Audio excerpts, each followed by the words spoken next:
Welcome to Freshlyinhome. நான் உங்கள் ஷாலினி. இன்றைக்கி நம்ம சேனலில் என்ன ரெசிபி பார்க்க போகிறோம் அப்படின்னா விநாயகர் சதுர்த்தி ஸ்பெஷல் பால் கொழுக்கட்டை தாங்க பார்க்க போகிறோம். ஈஸியாக யம்மியாக டேஸ்ட்டாக இந்த பால் கொழுக்கட்டை எப்படி பண்ணுறது அப்படிங்கிறத தான் இந்த வீடியோவில் நம்ம பார்க்க போகிறோம். அதுக்கு முன்னாடி நம்ம சேனலை சப்ஸ்கிரைப் பண்ணலைன்னா சப்ஸ்கிரைப் பண்ணிக்கோங்க, பக்கத்தில் இருக்கிற பெல் ஐக்கானை கிளிக் பண்ணிக்கோங்க. இப்போது பால் கொழுக்கட்டை எப்படி பண்ணுறதுங்கிறத பார்க்கலாம்.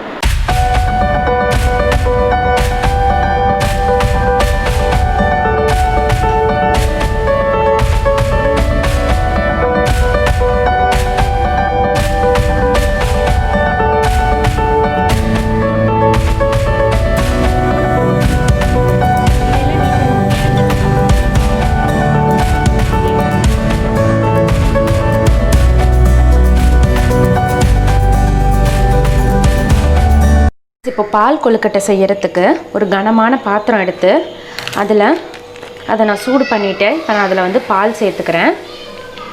நான் நல்ல திக்கான பால் எடுத்திருக்கேன். நான் ஒரு 1/2 லிட்டர் எடுத்திருக்கேன். ஓகேங்களா, நான் 1/2 லிட்டர் கணக்குக்கு உங்களுக்கு நான் சொல்கிறேன். இப்போது பால் சேர்த்துட்டு கூடவே ஒரு டம்ளர் தண்ணி சேர்த்துக்கோங்க. தண்ணி சேர்த்துட்டு இது காயட்டும். இந்த பால் காயறதுக்குள்ளார நம்ம கொழுக்கட்டை மாவு உருட்டிக்கலாம். இப்போ நம்ம கொழுக்கட்டைக்கு தேவையான மாவை உருட்டிக்கலாம். நான் இந்த கப்பில் நான் ஒரு கப் அரிசி மாவு எடுத்துக்கிறேன். பாருங்கள், இது வறுத்த பச்சரிசி மாவு. நான் கடையில் தான் வாங்கிட்டு வந்த மாவு, இது கடை மாவு தான். ஸோ நான் அதை 1 கப் சேர்த்துக்கிறேன். அதுக்கப்புறம் இதில் ஜஸ்ட் ஒரு பிஞ்ச் மட்டும் சால்ட்டு சேர்த்துக்கிறேன். அதுக்கடுத்தது இதில் ஒரு டேபிள் ஸ்பூன் நெய் சேர்த்துக்கிறேன். நல்லா சாஃப்டாக இருக்கும் அதுக்காக. இப்போது இதை நல்லா கலந்து விட்டுட்டு அந்த உப்பு அந்த நெய்யோடு சேர்ந்து கலந்து விட்டுட்டு இப்போ நல்லா சுடு தண்ணியை கொதிக்க வச்சு எடுத்துக்கோங்க. ஓகேங்களா, நம்ம கடை மாவு வறுத்த மாவு தான் எடுத்துருக்கோம் இல்லையா, அதனால் நல்லா தண்ணி கொதிச்சிருக்கு. அதை கொஞ்சம் கொஞ்சமாக சேர்த்து இதில் அப்படியே கலந்து விடுங்க. ஆறுனதுக்கப்புறம் நம்ம கையில் உருட்டிக்கலாம். இதில் கொஞ்சம் கொஞ்சமாக தண்ணி சேர்த்து நான் ஒரு மாவு பதத்துக்கு நான் கலந்துக்கிறேன். சூடாக இருக்கும், நல்லா சாஃப்டாக பிசைஞ்சுக்கோங்க. இன்னும் கொஞ்சம் இதில் தண்ணி சேர்த்துக்கலாம். நம்ம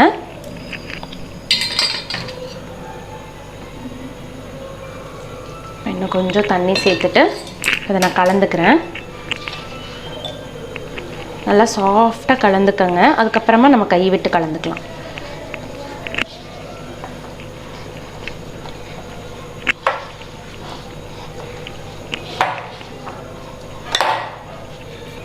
இங்கே பாருங்கள், மாவு எப்படி இருக்குன்னு தெரியுதா உங்களுக்கு? இங்கே பாருங்கள், அப்படியே நைஸாக இருக்கணும் மாவு. கொஞ்சம் இந்த மாதிரி லூஸாக இருந்தாலும் பரவாயில்ல. ஏன்னா இது ஆறுனதும் நம்ம உருண்டை பிடிக்கும்போது அது கரெக்டாக இருக்கும். ரொம்ப கெட்டியாக பிசைஞ்சிங்கன்னு வைங்களேன், அது வேகும்போது இன்னும் கொஞ்சம் இறுகும்போது கொழுக்கட்டை நல்லா இருக்காது. ஸோ இப்படி நல்லா பிசைஞ்சிட்டு ஆறுனதும் நம்ம கை விட்டு உருண்டை பிடிச்சி எடுத்துக்கலாம். ஸோ இதை லைட்டாக ஆறட்டும். இப்போ பாருங்கள், மாவு நல்லா சாஃப்டாக இப்படி பிடிக்கிற அளவுக்கு வந்துடுச்சு. இப்போ நம்ம உருண்டை தட்டிக்கலாம். இப்போ என்ன பண்ணணும்னா லைட்டாக ஆயில் கையில் கிரீஸ் பண்ணிக்கோங்க. கொஞ்சமாக ஆயிலோ நெய்யோ ஏதாவது ஒன்று கையில் போட்டுட்டு நல்லா இந்த மாதிரி கையில் நல்லா எண்ணெய் தடவிட்டு ஒரு சின்ன சின்ன உருண்டைகளாக, ரொம்ப பெருசாக போடாதீங்க. நான் கொஞ்சம் சின்னதாக எடுத்துக்கிறேன். இந்த மாதிரி எடுத்துகிட்டு நல்லா விரிசல் இல்லாமல் நல்லா அழகாக உருண்டையாக பிடிச்சிக்கோங்க. இப்படி உருட்டி இந்த மாதிரி உருட்டி எடுத்துக்கோங்க.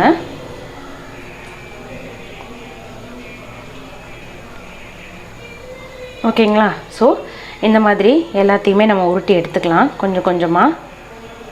இப்போ பாருங்கள், இப்போ நம்ம ஊற்றின பால் பார்த்திங்களா நல்லா கொதிச்சிட்ருக்கு.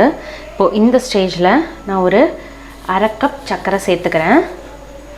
நம்ம இனிப்புக்கு தகுந்த மாதிரி சேர்த்துக்கலாம். நான் ஒரு 1/2 கப் சர்க்கரை சேர்த்துருக்கேன் பாலுக்கு. இப்போது அது கூடயே ஒரு 1/4 டேபிள் ஸ்பூன் ஏலக்காய் பொடி சேர்த்துக்கிறேன். நல்லா கலந்து விட்டுருங்க ஒரு தடவை. இப்போது இது கொதிக்கும்போது ஃப்ளேமை நல்லா லோ பண்ணிக்கோங்க.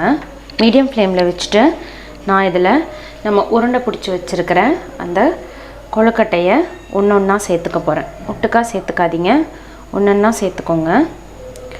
இப்போது இது ஒரு 10 நிமிஷம் மட்டும் நல்லா வேகணும் இதில். ஓகேங்களா, ஸோ தனித்தனியாக சேர்த்துக்கங்க, ஒட்டுக்கா போடாதீங்க, அது ஒரு மாதிரி ஆகிடும் பால்.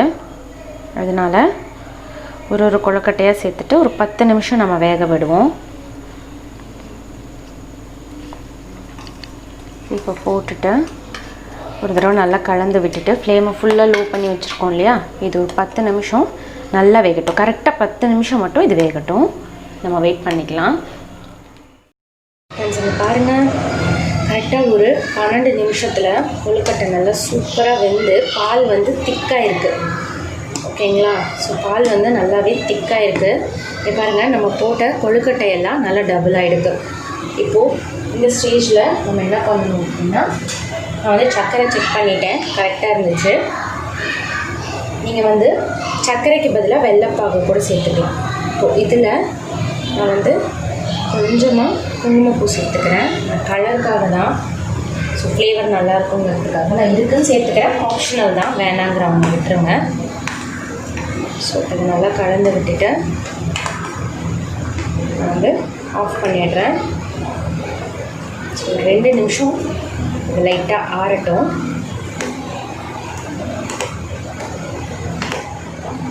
இது ஒரு நல்ல கலர் இருக்கும் பார்க்குறதுக்கு. ஸோ நான் அதுக்காக தான் சேர்த்துக்கிட்டேன், இல்லைன்னா விட்டுருங்க, தேவையில்லை.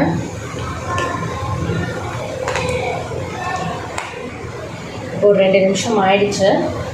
நான் இதில் திக்கான தேங்காய் பால், ஃபஸ்ட்டு தேங்காய் பால், நல்லா திக்கான தேங்காய் பால் 1 கப் எடுத்துக்கிறேன். இதில் சேர்த்துக்கிறேன், லைட்டாக கலந்து விட்டுருங்க. ரொம்ப நல்லாயிருக்குங்க டேஸ்ட்டு, கண்டிப்பாக ட்ரை பண்ணி பாருங்கள். ஸோ நம்மளுடைய சூப்பரான யம்மியான பால் கொழுக்கட்டை ரெடி. சூப்பராக ரெடியான இந்த பால் கொழுக்கட்டையை இப்போ நம்ம டேஸ்ட் பண்ண போகிறோம். ஸோ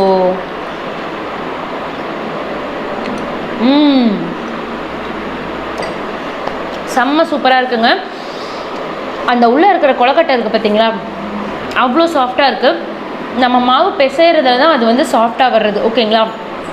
ஸோ சுடுதண்ணி போட்டு நீங்கள் பிசையும் போதே கொஞ்சம் லூஸாக பிசைஞ்சுக்கிட்டு அது ஆறுனதும் நீங்கள் திரும்ப பிசையும் போது கண்டிப்பாக அது சாஃப்டாக வருங்க.